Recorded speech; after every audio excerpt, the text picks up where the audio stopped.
Okay, I'm going to be doing assessment 13-1B, question number 18, where it states when triangle ABC in the following figure is rotated about 0 by 360 degrees, each of the vertices traces a path.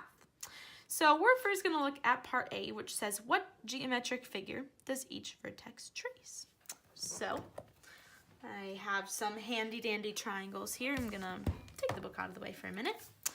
So, in order to know what geometric figure each vertex makes, we are going to start from point O with our compass and measure from point A, B, and C and rotate around the figure 360 degrees. So let's start at point B. So we're going to put this pointy part on point O to point B, and we're going to form a circle. I apologize. I think mine is going to go off the page a little, but I'll pick it back up. There we go. Sorry about that. Okay, now we're going to go to point A.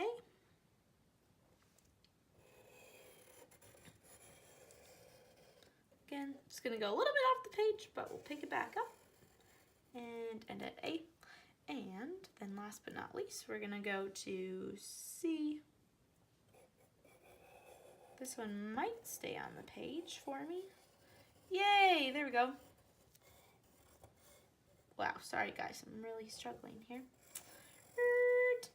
Okay, and all the way back around. So from this model, what geometric figure does each vertex trace? A circle. Very good. So that answers our first part, question A. One paper, done. Now I'll pull the book back so we can read part B. So part B says, identify all points O for which two vertices trace an identical path, and then we must justify our answer. So I'm going to move that back again. Okay, so in order to do this, we are going to choose any two vertices such as A and C and bisect the segment. And so in order to do this, we are going to start with a point.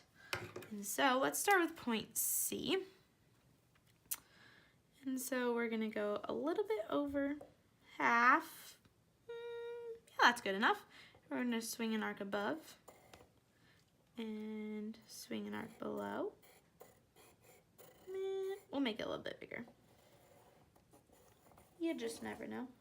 And then we're going to go to point A.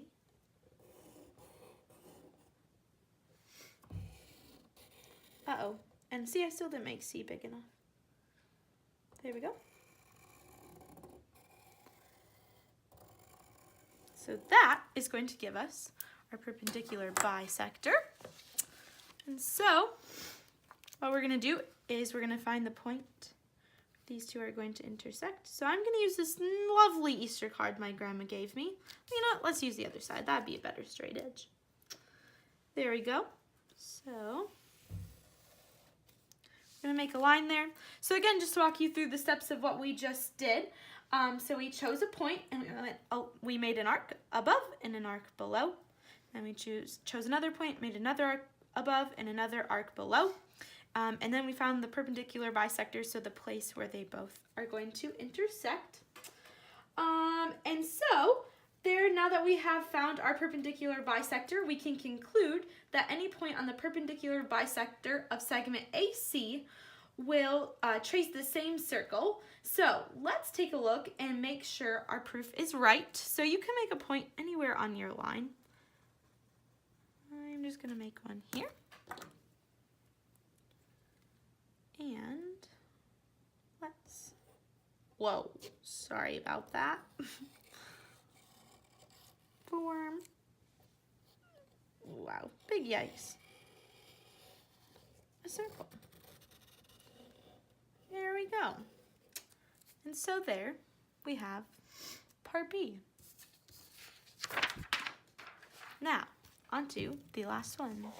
So then, part C says, given any triangle ABC, is there a point O such that the three vertices trace an identical path? And if so, describe how to find such a point. So, I'm going to flip my paper over here and move my book. Okay, and so In order to do this, we are going to want to continue to bisect all our segments like we did in part B. So I'm going to start by just doing segment AC to begin, since we already know how to do that. So again, we're going to go a little bit over half. Swing an arc above. Hopefully that's big enough. Swing an arc below. Again. Ooh. Okay, so we're going to have to go a little bit bigger. Now that we found the perpendicular bisector for AC, we're going to do it for AB. So again, go the little bit over a half. That'll be good enough. And we're going to swing an arc above and an arc below. And then for this, we're going to swing an arc here and an arc here. And it looks like I might have to go back. Oops. This is always the trickiest part. And then we're going to form our perpendicular bisector again. All right. Whoa. This one's a little bit off, but that's okay. Oh yeah. Okay. There we go. And then for our last one, we're going to do BC. So again, a little bit over half. I might go up a little bit more.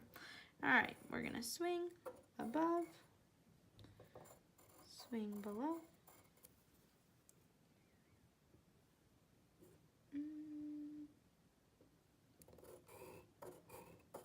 swing above. Wow, I'm losing my compass. Oh, golly. What a day. Okay, so we're gonna go back to C. Swing it just a little bit higher. Wow, guys, sorry. There we go.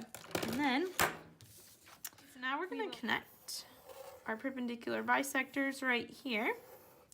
And then look and see where all three of these points connect. And it's not going to be perfect, but you can see it's right along here. So this is going to be our point O.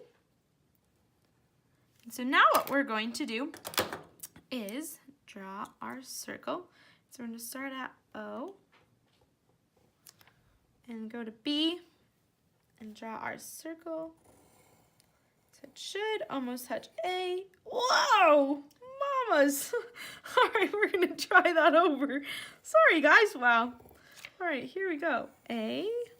Okay, we're going to try this again. There we go. C. And there we go. So it touched all the points. So therefore, all three vertices trace an identical path. Woohoo!